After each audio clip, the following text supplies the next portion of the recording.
আপনারা প্রত্যেক বাড়িতে মা বোনদেরকে বলবেন এদের কাছ থেকে সতর্ক থাকুক। নির্বাচন নিয়ে জামাত ইসলামী শাসনতন্ত্র আন্দোলন ষড়যন্ত্র করছে। প্রথম বলেছে আমরা পিয়ার চাই, আর দেওয়ালে দাঁড়িপাল্লায় ভোট দেন। প্রতারক।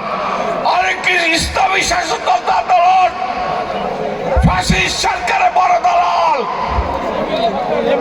আওয়ামী লীগ সরকারের বড় দালাল ছিল, প্রত্যেকটা নির্বাচনে অংশগ্রহণ করেছে। আজকে তারা এই নির্বাচন নিয়ে ষড়যন্ত্র করছে। নির্বাচন চরমরাই, নির্বাচন ষড়যন্ত্র বানচাল করতে বাংলাদেশের মানুষ দিবে না, মানবে না। কারণ দীর্ঘ 17 বছর মানুষ ভোট দিতে পারে নাই।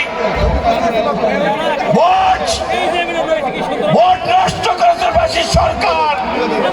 একবার বিনা ভোটে সংসদ নির্বাচন, একবার দিনের ভোট রাতে তারা নির্বাচন করেছে। কাজে আমি আপনাদের কাছে অনুরোধ করব, আপনারা আমাদের চেয়ে সব জানেন, জানা আছে।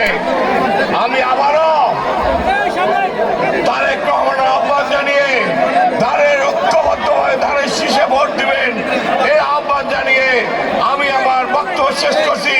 খোদা হাফেজ। বাংলাদেশ জিন্দাবাদ। শহীদ রাষ্ট্রপতি অমর হোক। খালেদা জিয়া জিন্দাবাদ। তারেক রহমান জিন্দাবাদ, জিন্দাবাদ।